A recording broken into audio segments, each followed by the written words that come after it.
Olá, vamos então entrar na discussão da apologia de Sócrates.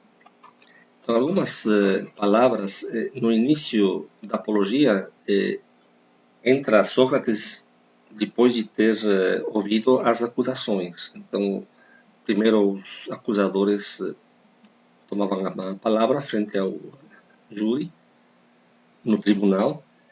É um júri composto, no caso do julgamento de Sócrates, por 281 pessoas.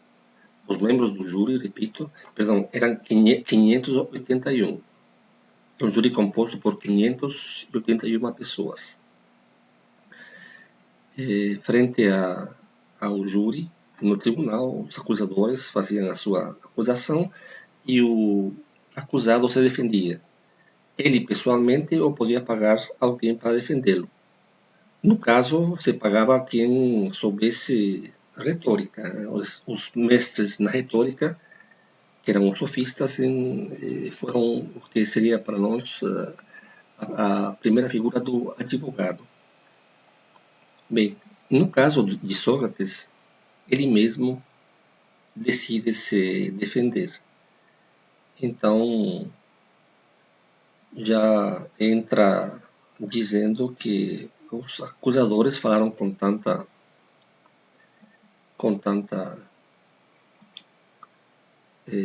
habilidade que ele mesmo nem se reconheceu. Quase nem se reconheceu, ou seja, quase nem percebeu que estavam falando dele, né? Pela forma como ele diz, tão convincente. E eles, segundo afirma Sócrates no início, nem sentiram vergonha. E aqui insisto que o verbo que ele usa é elenquem, né? Que vai para o substantivo elencos, né? Que tem os vários significados que eu já tinha refutar, contradizer e também envergonhar, né? Só para mencionar esse termo que para nós vai ser importante, né? Porque é isso que ele, Sócrates, afirma que fará com as pessoas, né? Depois do diálogo. Então ele começa fazendo essa alusão à forma em que os acusadores falaram de forma convincente e não tiveram vergonha de falar mentiras uma após a outra, né? Então ele destaca isso e repita com esse termo. Bem, algo que eu quero que as pessoas não percebem muito porque isso passa batido, mas diversas vezes durante a defesa ele pede para os membros do júri não se alvoroçarem e não causar tumulto. Então vamos entrar na explicação do como assim. Para usar outra expressão, ele é vaiado várias vezes durante o julgamento. Então, se alguém já leu, talvez não percebeu isso, porque há várias vezes que ele pede para o júri se acalmar e fazer silêncio e deixá-lo falar. Ou seja, a cena propriamente é a cena de quem está sendo vaiado. Estão vaiando Sócrates. Agora, algo antes, algo que devo dizer antes de continuar. Temos os vários diálogos platônicos, temos os diálogos teóricos, aqueles escritos por Platão para defender suas teorias, e temos os diálogos aporéticos, aqueles que são conhecidos como diálogos socráticos, em que não se defendem teorias. São os diálogos que não terminam na comprovação de uma hipótese, na proposta de uma teoria, mas termina num beco sem saída, literalmente, e por isso são chamados de aporéticos, que o que aporia significa, né? Não saída. Este diálogo, na verdade, não é nenhuma coisa nem outra. A apologia não se encaixa nem nos diálogos aporéticos, nem nos diálogos teóricos. Não se encaixa nos diálogos aporéticos porque não se tratava de demonstrar que alguém não sabia de que estava falando, ou que o assunto não teria solução, em princípio, nem um diálogo em que se defende uma teoria, uma tese. Então, que tipo de diálogo é? Eu não sou leitor de comentadores e classificadores do pensamento platônico, então não me interessa, nem nunca fui atrás de ver como poderia ser classificado. Eu simplesmente eu classifico como, não classifico, mas eu considero um diálogo mais biográfico e histórico, né? Ou seja, como resultado do desejo do discípulo Platão homenagear seu mestre, Sócrates. Homenageá-lo especificamente porque ele o homenageia ao torná-lo figura central de prática da maioria dos diálogos, não de todos, mas da maioria. Ele é a figura central. Há alguns em que ele não é, como por exemplo no Sofista, a figura central é o estrangeiro. Quem defende uma teoria, que é a nova teoria sobre o ser, é o estrangeiro.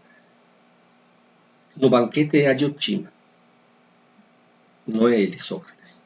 Quem defende, ou quem mantém, quem define o que é o amor. Aqui,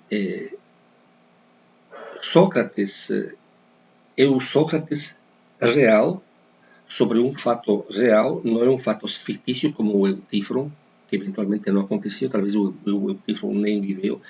O Eutífron, como tinha dito, um diálogo em que o autor Platão claramente quer que se entenda que tipo de pessoas, qual era a consequência de levar à prática o que certo tipo de pessoas entendiam serem as mensagens éticas, ou o exemplo, entre aspas, ético, que se extraíam das obras de Hesíodo e Homero, no caso específico de Eutífron, a teogonia. Então, no caso da apologia, há um desejo de Platão mostrar como deve ter sido o julgamento da forma mais próxima da realidade e ele mostrar Platão como o Sócrates se defendeu das acusações. Quais foram as acusações e como ocorreu a defesa no tribunal, frente ao júri. Então, eu pessoalmente duvido muito que Platão, o autor, não tenha escolhido ou não tenha, de alguma forma, feito um esforço para se lembrar da forma em que exatamente Sócrates se defendeu e o que disse, por um lado, e o que aconteceu, qual era o ambiente. Qual era realmente o ambiente. Então, o autor, Platão, percebam, já começa nos mostrando que havia um ambiente pouco propício para Platão, para Sócrates. O júri já estava predisposto contra o ser humano real, Sócrates, entrando num processo histórico que ocorreu, no qual foi condenado, foi declarado culpado e condenado à morte. Então, desde o início, já há este trecho que vou ler, está aqui na parte da esquerda. De resto, o cidadão não seria sequer conveniente, nesta minha idade, ele tinha 69 anos, vir a recitar-vos pelos discursos como poderia fazê-lo um impúbere orador. Antes e vivamente, ó atenienses, isto eu vos peço e suplico, se perceberdes que na minha defesa emprego palavras usadas mesmo diante da banca dos banqueiros, no ágora, onde muitos de vós já me escutaram e em outros lugares, bem, peço-vos, não vos espanteis, não me interrompei e não causai tumulto por isto. Então, o primeiro pedido de Sócrates para o júri ficar calmo. Né? Nós vamos ver que não é a única vez que ele começa a dizer assim. Né? Então, há uma situação determinada, né? O que eu chamo uma predisposição já nesse momento, depois de ter Anito, Lícon e Meleto apresentado suas acusações, o membro do júri já está, digamos assim, um pouco nervoso, ou bastante nervoso, ou de qualquer forma contrário à pessoa real que era Sócrates. Sócrates, na sua defesa, faz uma diferenciação no início entre os antigos acusadores e os novos acusadores. Os novos acusadores são eles, Lícon, Meleto e Anito. Mas havia os mais velhos, que segundo eles são os mais perigosos, porque eles, por muito tempo, encheram, digamos assim, a cabeça dos atenienses com mentiras, segundo Sócrates, contra ele, Sócrates, afirmando que ele falava um monte de coisas, como ele diz, que dizia a respeito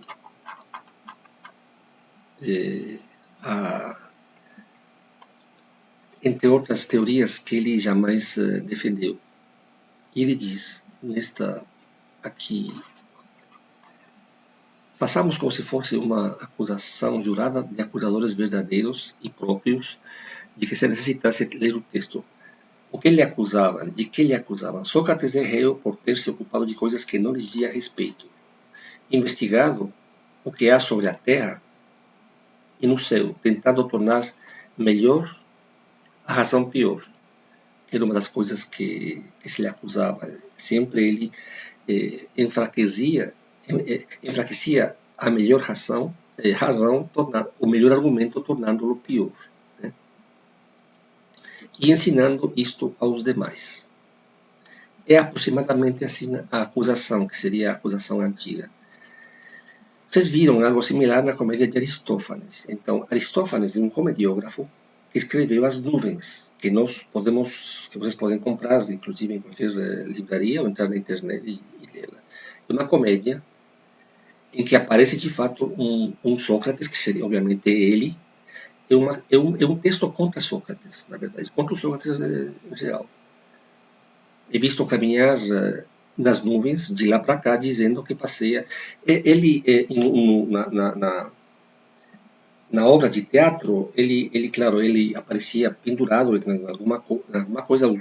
Os gregos eram mestres, né, em cenografia teatral, porque eles gostavam muito de teatro, e na obra teatral ele era visto como que andando pelas nuvens, né?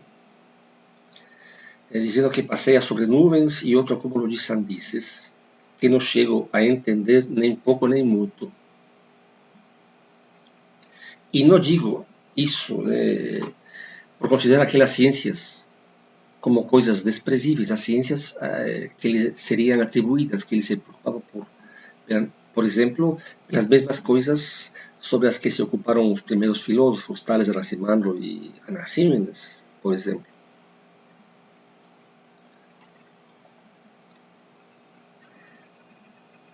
Então, diz, e não falo assim por considerar aquelas ciências como coisas desprezíveis, se é verdade que existem cientistas de tais ciências. Depois digo apenas aos cidadãos de Atenas que não me ocupo dessas coisas e invoco como testemunha a maior parte de vós. Ou seja, ele diz, vós mesmos são minha testemunha. E peço que vos informeis entre vós mesmos, que perguntem uns aos outros, e que declarem abertamente quantos de vós habéis me ouvido falar? E são muitos entre vós que me habéis ouvido falar, ou seja, quantos de vós realmente me ouviram falar sobre as coisas que se me acusa ter eu afirmado, sobre a origem das coisas, a natureza das coisas, etc. Dizei uns aos outros se há algum entre vós que tenha me ouvido discursar pouco ou muito de tais coisas. E então compreendereis, diz Sócrates, que tudo mais que disse a meu respeito tem o mesmo valor, ou seja, nenhum. Aqui, a continuação, vem uma questão importante em Platão, que é a questão relativa aos sofistas. Então, como nós sabemos, dois tipos de pessoas são atacadas por Platão sistematicamente nos seus diálogos. Os poetas, pelas razões que estão no Eutífron, e os sofistas, porque eles não se preocupavam ou não tinham compromisso, segundo Platão, com a verdade, com a ciência, com o saber, e recebiam pelo que ensinavam. De fato, eram mestres retóricos e ensinavam a habilidade, a arte de convencer e não de se chegar à verdade. Então, leio esta parte. Em resumo, em tudo isso não há nada de verdadeiro, e se ainda ouvistes alguém dizer que instruo os homens e recebo dinheiro por isso, nem mesmo isto ainda é verdadeiro. Ainda que no fundo, se alguém pode instruir homens que, como fazem Gorgias, Prônico de Seu e Hippias, me parece coisa muito distante de reprovável. Então, está tudo bem que outros façam, né? Mas não sou eu que faz isso. E continua.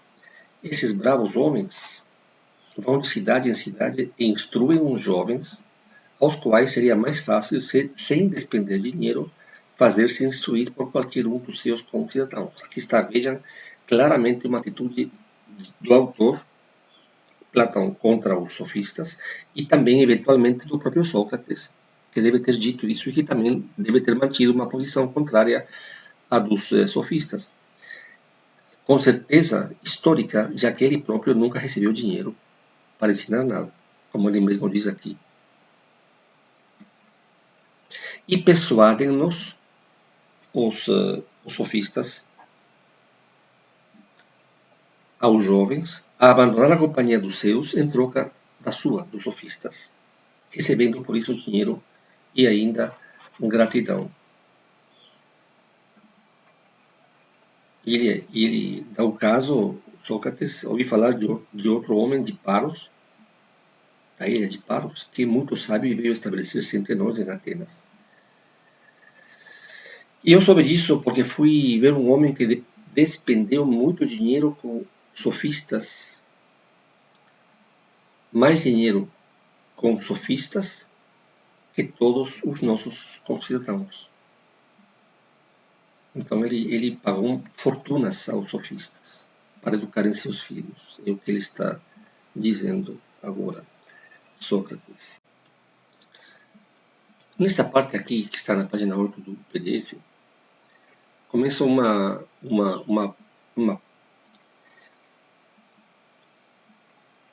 sessão realmente importante, que é aquela em que Sócrates explica algo fundamental para conhecer o que está por trás da atuação dele, né? E que vai explicar também muito sobre a sua metodologia, né? E isto é fundamental, porque não é uma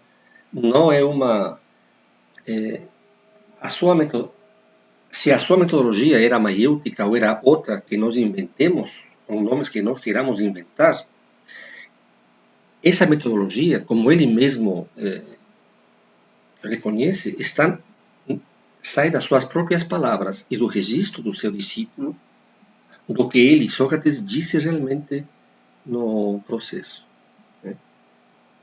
E da própria atuação e das próprias palavras que Sócrates vai empregando ao longo do julgamento. Então, a parte é esta parte que diz respeito ao oráculo em Delfos. Neste ponto disso, ele vai contar, então, por que ele é conhecido como o homem mais sábio e por que ele seria, de fato, o homem mais sábio. Né? Então, isso tem a ver com o que aconteceu no oráculo de Delfos. Neste ponto, diz Sócrates, alguém de vós pudesse replicar-me, mas então, Sócrates, o que fazes? Né? Qual é a tua atuação? Você faz o quê? E qual é a origem dessas calúnias, ou das supostas calúnias contra ti, Sócrates? Ou seja, é óbvio que dizem, certamente não foi porque nada fizeste de extraordinário. Ou seja, não é por ter ficado quieto e não fazer nada que tantas vozes, como diz aqui, se erguem contra ti.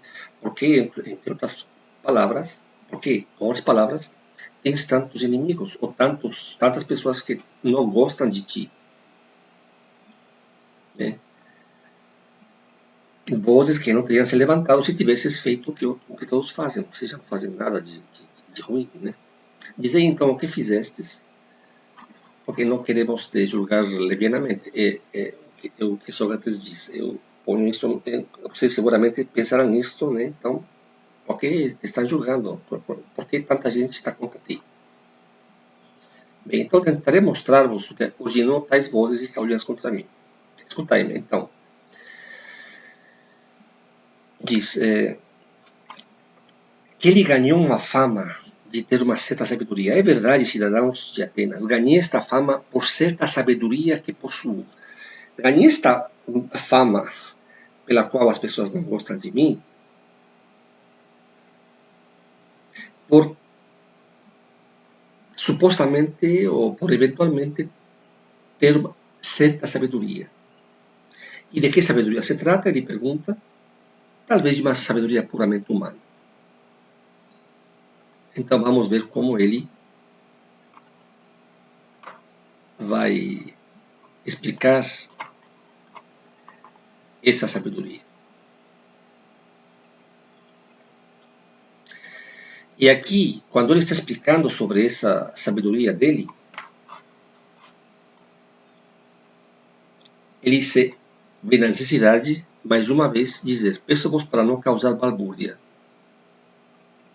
Porque ele diz antes: enquanto esses de quem agora vos falava, talvez possuam uma sabedoria mais que humana, ele está sendo irônico, de novo, ou não sei o que dizer, certamente a sua sabedoria eu não conheço, e quem diz o contrário mente, e assim fala para caluniar-me. Peço-vos para não causar balbúrdia. Então aí, evidentemente, no momento que ele acaba de dizer o anterior, ele foi vaiado. Ele recebeu vaias dos próprios membros do júri, o que é muito sério, porque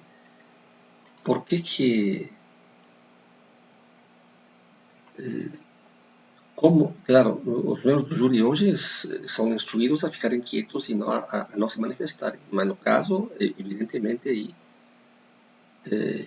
eles se alvoroçavam, né? E neste caso, então, em palavras nossas, os membros do júri, ou talvez pessoas que assistiam, porque era público, né, com os próprios membros do júri, estavam vaiando o Sócrates. É assim que devemos entender.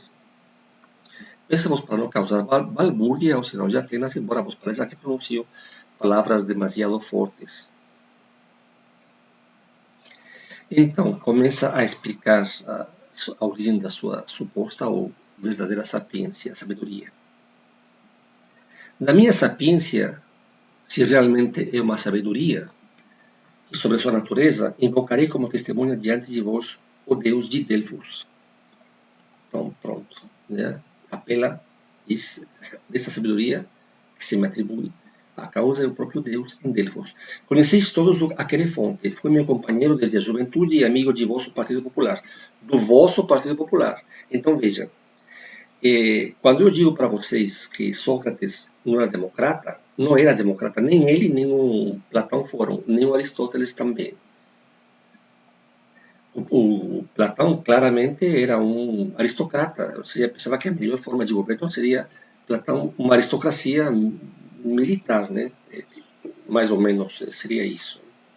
Mas democrata no sentido de achar que a democracia era o melhor tipo, a melhor forma de governo, não era. Nem Platão, nem Sócrates. E ele está mostrando aqui que esse amigo era do partido deles. Ou seja, era correligionário deles, não meu. Era meu amigo, mas ele comungava com as suas ideias políticas, não as minhas. Além de ser do partido deles. Então, e convosco partiu no último exílio e retornou convosco, porque os membros do governo democrático anterior foram expulsos, foram exilados e depois voltaram. Então aqui há uma série de questões históricas, políticas sérias. Então, há entre os membros do júri pessoas que foram exiladas pelos governos que, eventualmente, ou pelos tiranos, pelo governo dos tiranos, que o Sócrates apoiou, ou pelo menos não se manifestou contrário a ele. Né? Então aqui é uma questão política. E ainda sabes que homem era Querofonte e quão resoluto era nas suas decisões. Ora, um dia esteve em Delfos, então aí conta a história. Foi a Delfos. E ousou fazer esta pergunta ao oráculo. E aí, mais uma vez, já vai dizer e o povo começa a vaiá-lo. A palavra é vaiá-lo, não é simplesmente fazer balbúrdia. Por que como assim fazer balbúrdia? Estão gritando contra quem? Estão gritando negativamente. Contra quem? Obviamente contra Sócrates. Não está, ninguém mais está falando, só ele. Ainda uma vez mais, peço, cidadãos, não vos alvoroceis. Então, ele perguntou se havia alguém mais sábio do que eu. A Pitia respondeu à sacerdotisa que não havia ninguém. Servirá como testemunho disso o irmão de Querefonte, por isso Querefonte está morto. Então, foi Querefonte que foi a Delfos e fez essa.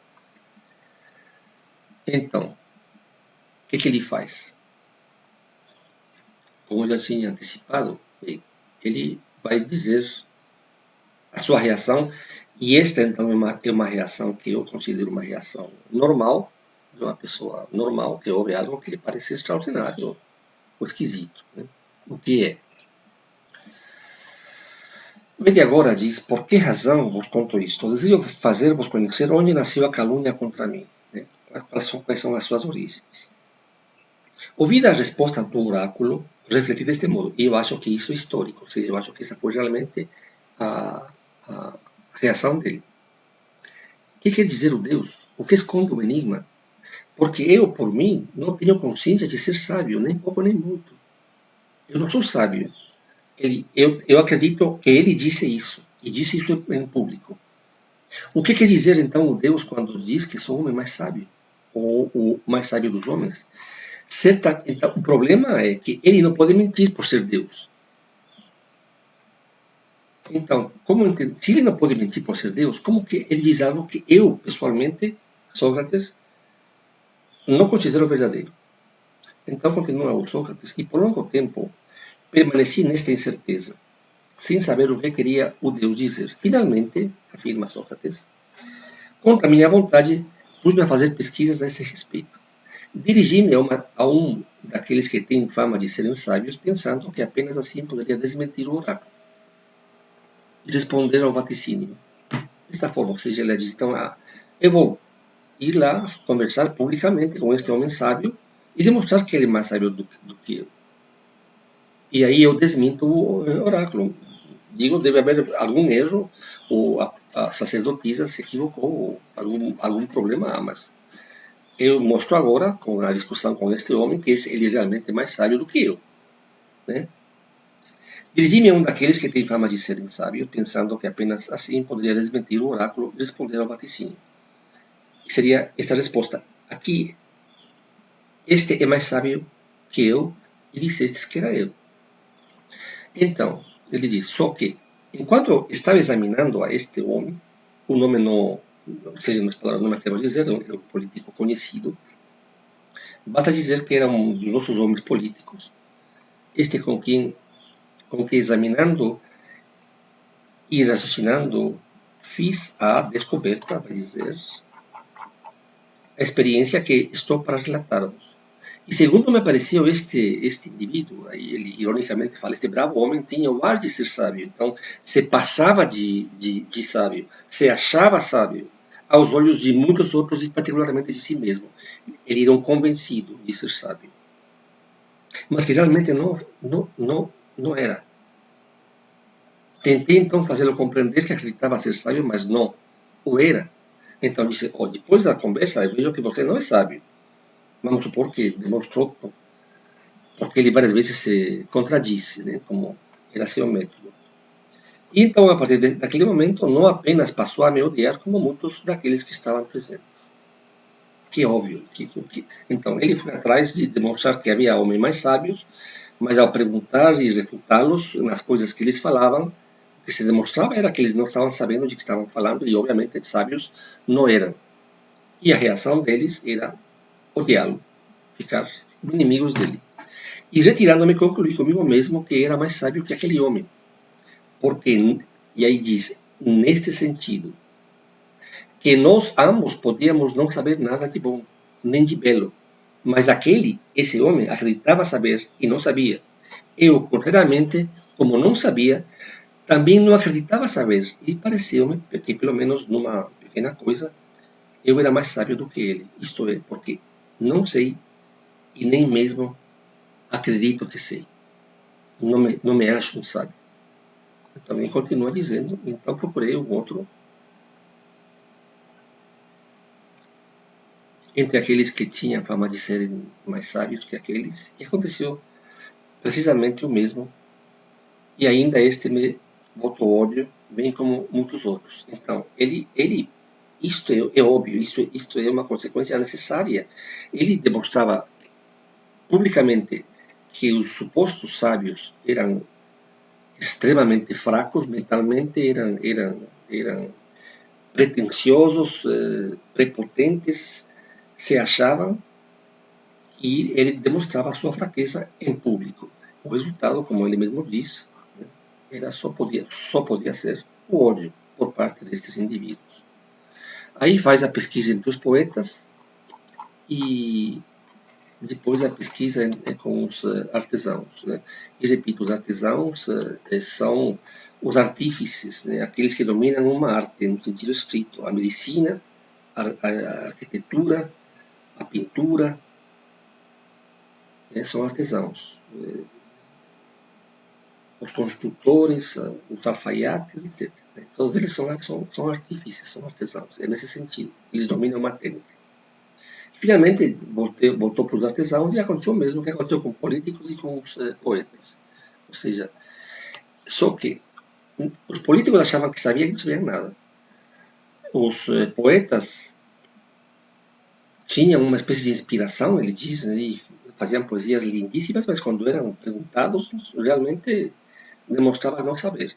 Agora, os artesãos sabiam sobre seu ofício. Claro, a gente pensa quem fez aqueles engenheiros e arquitetos que fizeram o Parthenon de Atenas, por exemplo, e as grandes obras de engenharia em Atenas e arquitetura, eram realmente admiráveis do ponto de vista do seu conhecimento da geometria, da matemática, da arquitetura, da engenharia. Mas ele diz, sabiam disso, mas eles, por saber aquilo, achavam que sabiam mais e extrapolavam sua área e aí se achavam sábios e começavam a falar coisas que evidentemente mostravam que sobre isso não sabiam. Então ele diz aqui, que esta parte que eu vou ler aqui, pelo simples fato de saberem bem sua arte, cada um deles pressupunha ser sapientíssimo, mesmo em outras coisas mais importantes e difíceis. E este grande defeito escurecia toda a sua sabedoria. Então, nem políticos, nem poetas, nem artesãos. Então, termina aqui. De modo que, em nome do oráculo, perguntei a mim mesmo se deveria permanecer tal como era, nem sapiente de sua sapiência, nem ignorante da sua ignorância.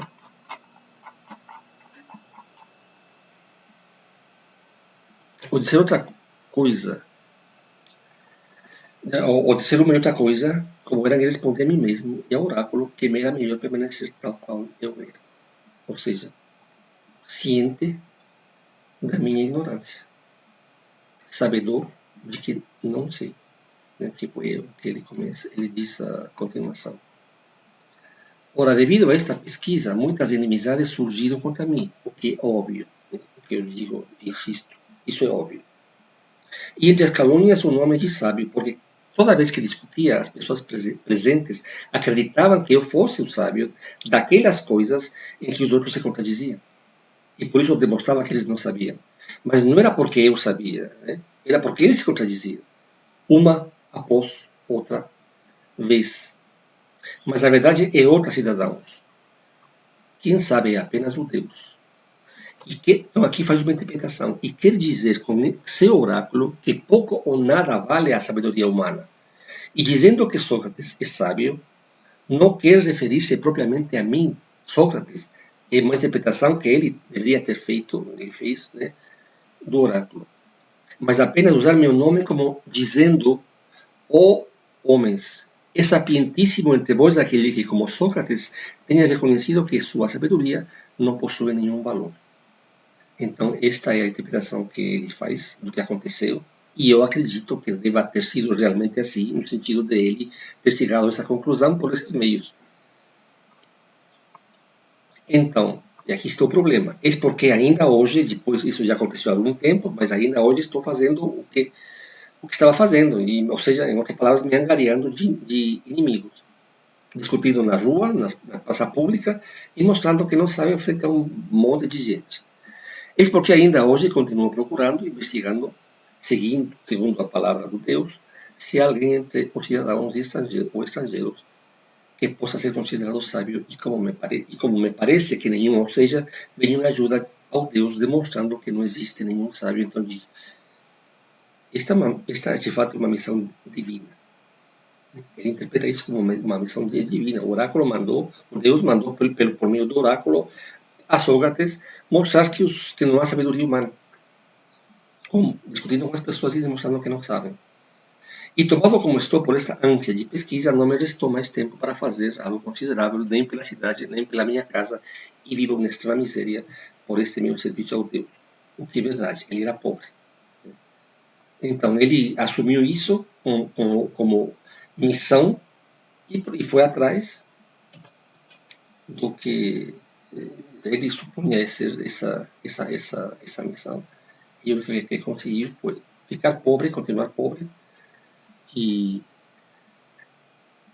se reunir de inimigos, e claro, no caso dele, inimigos poderosos. Depois daquela sessão, vem uma discussão com o Meleto, que eu vou pular, né? Porque o único que demonstra é as contradições de Meleto, uma após a outra. Então, não tem interesse teórico algum, a não ser demonstrar que o Meleto, de fato, estava completamente, assim como está fica o Eutífron, sem saber se contradizendo. Então, não há nenhum valor filosófico nisso, a não ser demonstrar o método que ele usava, né? Então, e o método que ele usa é justamente fazer perguntas, receber as respostas e, com base nelas, continuar e tirar as consequências e mostrar que o outro se contradiz uma e outra vez, né? Então, isso eu vou pular. Então, agora ele finalmente chega numa sessão em que, num momento da sua defesa, em que diz, e isto é extremamente importante. Assim, diz o Sócrates ao júri, aos membros do júri, que lembrem, eram 581 pessoas. Ainda que me permitisses a liberdade, contra a vontade de Anito, que dizia que não era preciso, desde o início, que eu viesse até o tribunal, ou uma vez aqui trazido, era impossível não condenar-me à morte, o Anito.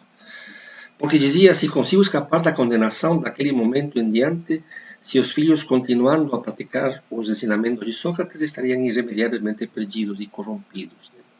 Que era a acusação que o Anito deve ter feito. Então, diz Sócrates, e esta parte que interessa.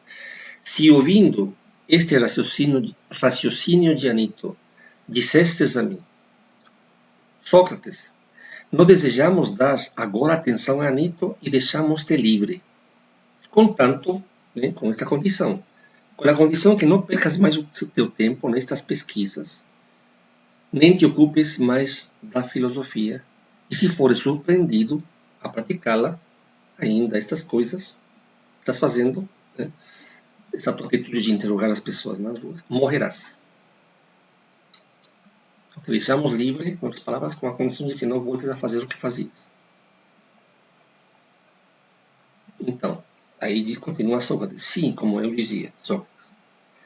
Com esta condição, me deixasseis em liberdade, bem, eu vos responderia. Então, vamos ver a resposta de Sócrates. Ó concidadão de Atenas, sou-vos obrigado e vos amo, mas obedecerei antes ao Deus do que a vós. E enquanto tiver alento, e enquanto for capaz, não cessarei, diz Sócrates, meu filosofar, não cessarei de exortar-vos e admoestar-vos. Então, quando se fala sobre qual é o método que Sócrates fazia e que se ele, como já ouvi em sala de aula, ele queria que a pessoa refletisse, se voltasse numa reflexão sobre si próprio, alguma coisa para eventualmente, se não me engano, tipo, chegar ao conhecimento ou algo semelhante. Bem, aqui está nas próprias palavras o que ele realmente, e eu acredito, deve ter dito. Não cessarei de exortar-vos e admoestar-vos, chamar vossa atenção em público. Aqui está sendo não muito duro ainda. A quem quer que encontre de vós, e sempre falando do meu modo habitual assim, vejam como ele deve ter dito ao júri que eu iria absolver ou condenar. Estas palavras. Ou tu qualquer um, né, deles, que és o melhor dos homens, tu ateniense cidadão da maior cidade e mais renomada por sabedoria e potência, não te envergonhas de pensar em acumular riquezas ao máximo e famas e honras, e contrariamente da inteligência, da verdade e da tua alma, para que te tornem tão boas como possível, não cuidas nem pensas da tua alma, ou seja, está invertida a ordem, né? Pensas em acumular riquezas ao máximo e famas, e contrariamente da inteligência, da verdade e da tua alma, não te ocupas, não pensas nelas.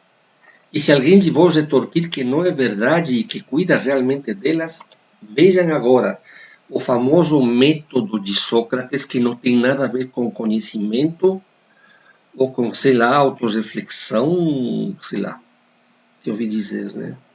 Voltar-se para auto, alguma coisa eu vi que não me lembro bem.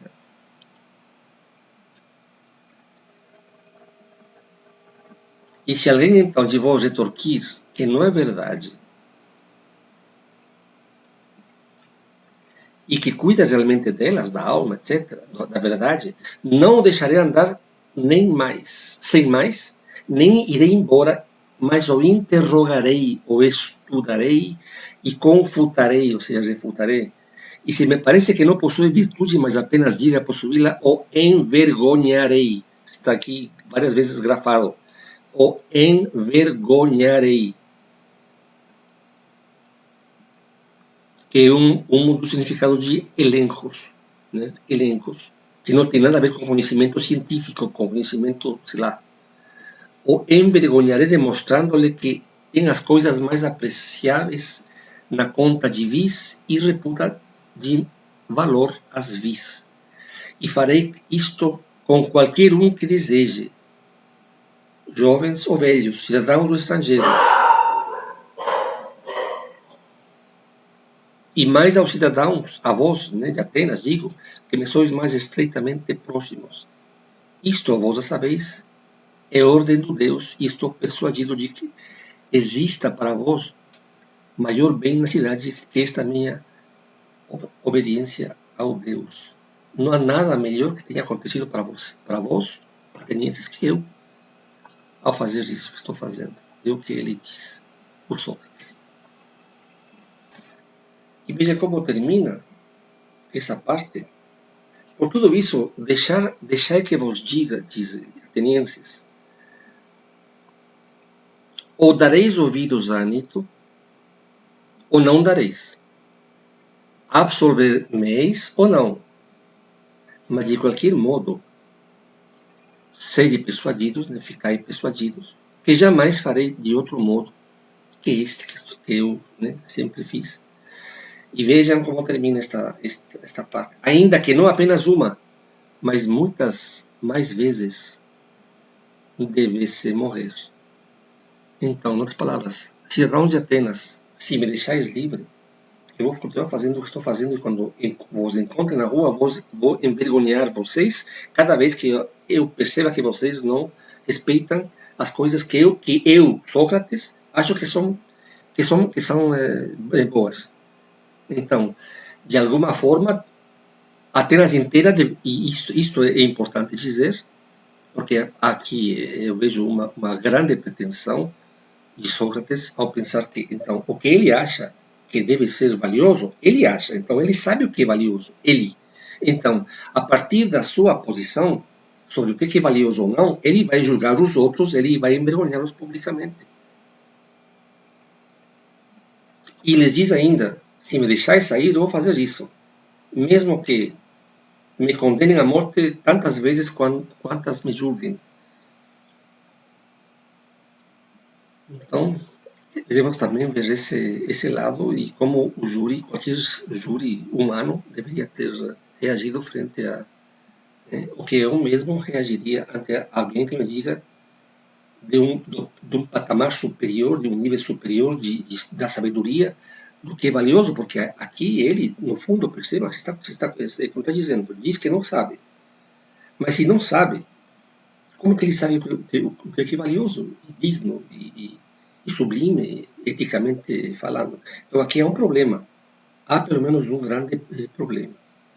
Então eu, mesmo que seja assim, tenha simpatia pelo indivíduo, se ele me diz que ele vai me julgar publicamente na rua a partir das convicções dele, eu acho isso extremamente problemático. Mesmo que eu não fosse o inimigo dele, mas como assim ele vai me julgar a partir das convicções dele? Porque eu eventualmente não tenho a habilidade dele para discutir e debater. Então, esta também é uma leitura que deve ser feita. E que não se faz, né? Que não, praticamente é inexistente. É inexistente. Eu nunca ouvi fazer esta interpretação de dizer, aqui é um problema. Porque se eu chego em alguns de vocês e começo a envergonhar vocês, estudantes a partir de algo que eu considero valioso, então eu estou assumindo o papel de alguém que sabe o que é valioso, que vocês não sabem. Então, por isso eu vou envergonhá-los publicamente.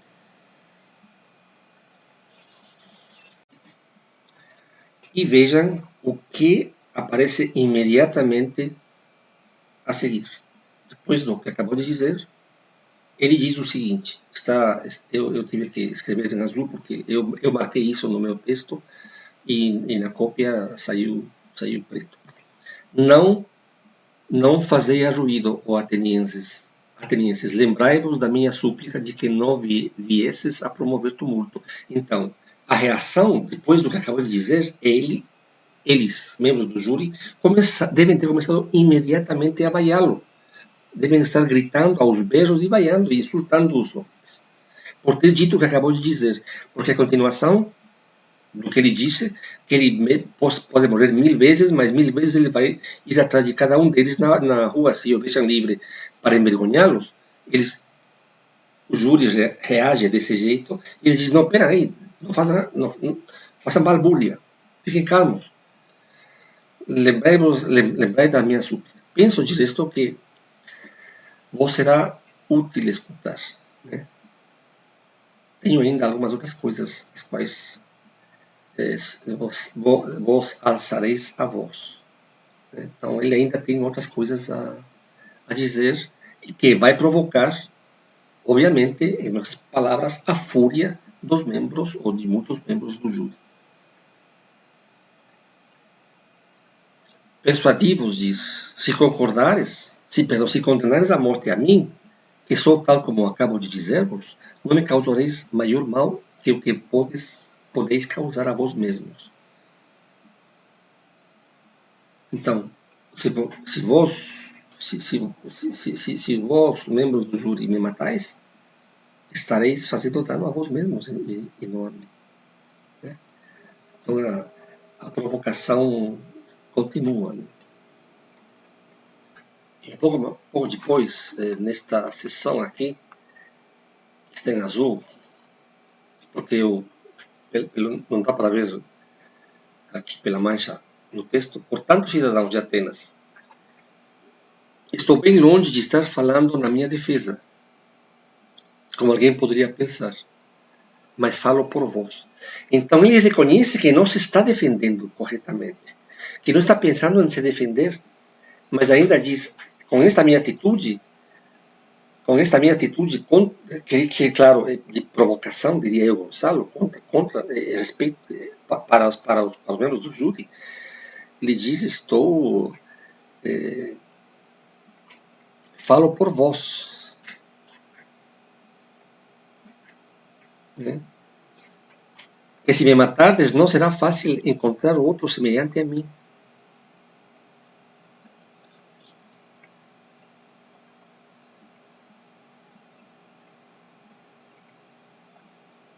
Que tenha sido posto realmente pelo Deus aos flancos da cidade como aos flancos de um cavalo grande e de boa raça, mas pelo seu próprio tamanho um pouco tardo e necessitado de estímulo, um ferrão. Eu seria o ferrão que ferroa um cavalo para que ele, lerdo, né, o cavalo lerdo, aferroado, então saia em disparada.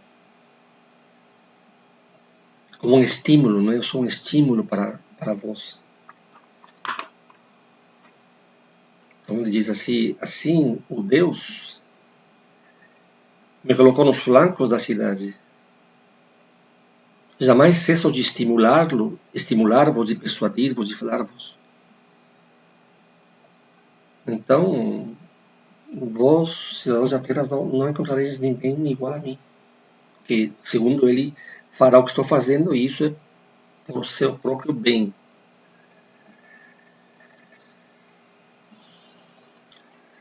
Bem, depois vem então a parte em que o júri se reúne e vota pela condenação ou absolvição, e votou pela condenação.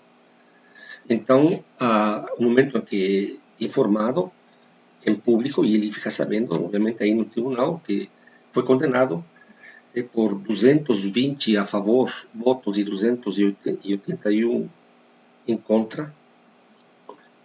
281 votaram em contra. Ele, ou seja, contra o Sócrates, né?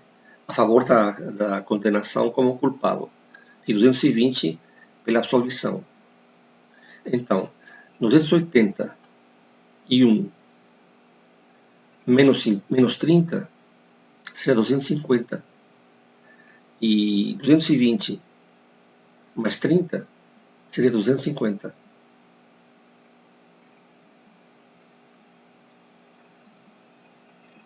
Então, ele diz, por 30 votos eu fui condenado.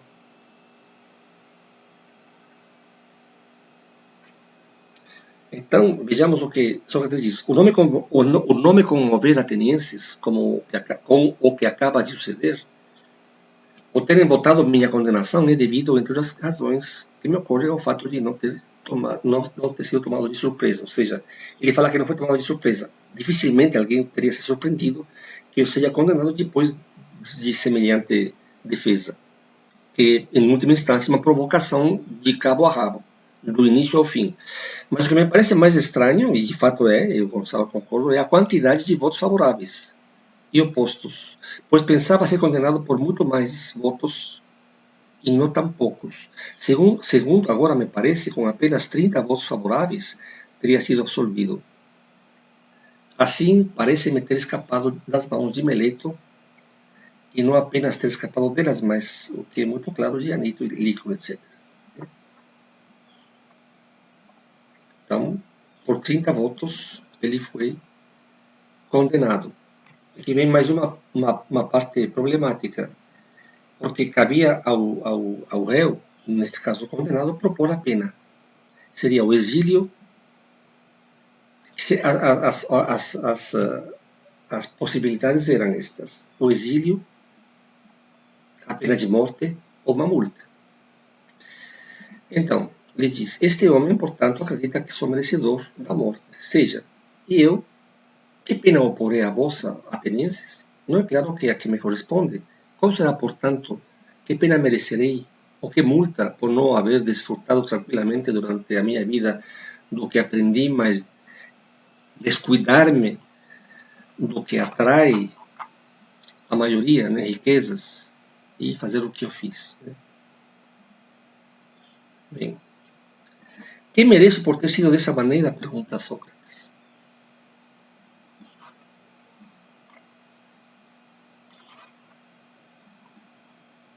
Algum grande bem, o ateniense responde, se é que devo ser recompensado como mereço, e deverá ser um grande bem o que me corresponda. Que será justo para um pobre homem benfeitor que ele se considera, e que necessite tempo para aconselhar-vos em vossos assuntos?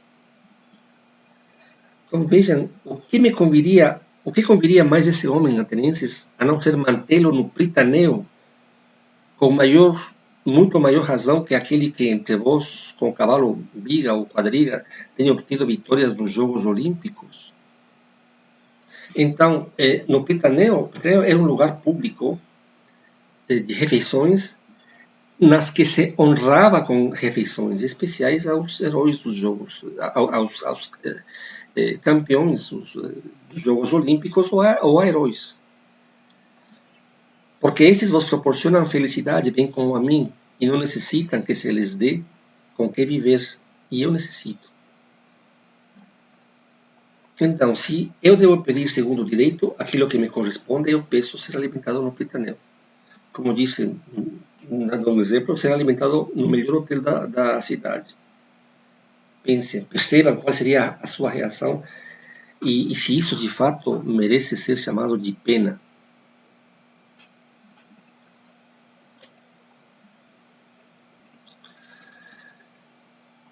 No tribunal não se aceita essa proposta de Sócrates e ele propõe então outra pena, que seria a que está a multa em 30 minas, e garantem eles mesmos. Estão aí, Platão aí, está Criton, que aparece depois no outro diálogo, está Platão e outros. Né? Só que, claro, Platão tinha dinheiro e eles tinham dinheiro, então eles propõem essa quantidade que também é negada, então ele é de fato condenado.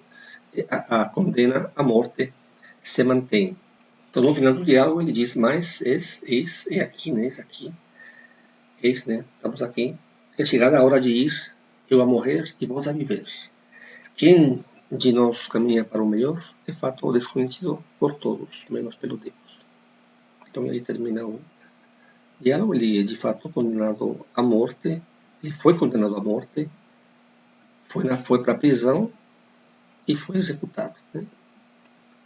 Então, esta é a apologia, e temos aqui o que me parece ser o mais próximo do que deve ter realmente acontecido no julgamento de Sócrates, e o mais próximo do que ele realmente deve ter dito. Então, a própria defesa merece uma análise bastante aprofundada, e algumas questões que eu levantei e que eu vou deixar para vocês pensarem, e uma delas é justamente esta que apareceu ao longo das nossas discussões sobre o método. Que método é esse, né? Que tipo de método é? Né? quando ele diz, por exemplo, aqui no final, de novo,